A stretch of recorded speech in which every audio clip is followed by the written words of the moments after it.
पेड़ जिसमें कई परिंदे रहते थे। एक दिन एक बूढ़ा अंधा गिद्ध उस पेड़ में रहने आया। सारे परिंदों ने उसका स्वागत किया और उसको खाना भी दिया क्योंकि वह बूढ़ा था। अंधे गिद्ध ने उन परिंदों के बच्चों की रक्षा करने का निर्णय लिया, अतः सब खुशी से रह रहे थे। एक दिन एक बिल्ली उस रास्ते से गुजर रही थी जब उसने छोटे परिंदों की चहक सुनी। पर बिल्ली को देखते ही छोटे बच्चे डर से रोने लगे। अंधा गिद्ध चिल्लाया, कौन है वहाँ? अब बिल्ली थी चालाक और उसे लगा कि इन छोटे परिंदों को अगर खाना है तो उसको गिद्ध से दोस्ती करनी पड़ेगी। बिल्ली बोली, मैंने आपकी बुद्धिमानी के बारे में बाकी परिंदों से बहुत कुछ सुना था, इसीलिए मैं इधर आ गई आपसे मिलने के लिए। गिद्ध ये सुनकर खुश हो गया और पूछा, पर तुम हो कौन? मैं एक बिल्ली हूँ। गिद्ध फिर से चिल्लाया, चले जाओ यहाँ से, नहीं तो मैं तुम्हें खा जाऊंगा। पर बिल्ली थी बहुत चालाक। मैं नदी के पार रहती हूँ और मांस भी नहीं खाती और रोज नदी में स्नान करती हूँ, और मुझे नहीं लगता कि आप जैसा बुद्धिमान परिंदा अपने मेहमान को खाएगा। बूढ़ा गिद्ध ने जवाब दिया, पर मैं तुम पे भरोसा कैसे कर सकता हूँ? तुम तो छोटे परिंदों को खाते हो।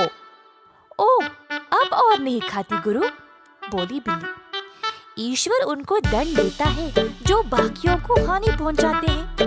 मैं कभी भी भोजन के लिए किसी और को मार नहीं सकती, और इस वन में कई सारे स्वादिष्ट फल भी तो है खाने के लिए। गिद्ध ने बिल्ली पर भरोसा किया और उसको भी उस पेड़ में रहने की अनुमति दे दी। अब हर रोज एक एक करके बिल्ली छोटे परिंदों को खाने लगी और अंधे गिद्ध को इस बारे में पता भी नहीं चला।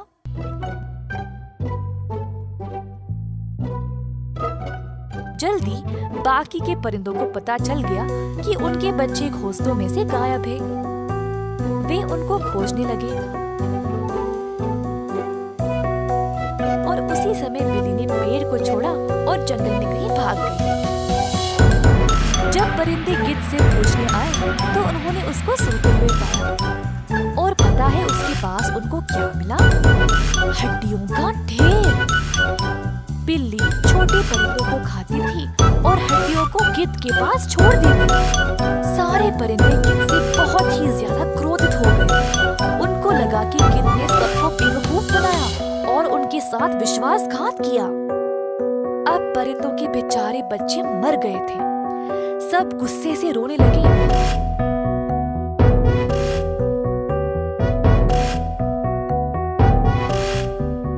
और गिद्ध पर हमला किया। बेचारे गिद्ध को समझ नहीं आया कि परिंदे उस पे हमला कर क्यों रहे थे। आखिरकार गिद्ध को उस पेड़ से बाहर फेंका गया। अब गिद्ध बन गया बेघर और अकेला। इस कहानी से हम ये सीखते हैं कि कभी भी अजनबियों पर विश्वास नहीं करना चाहिए।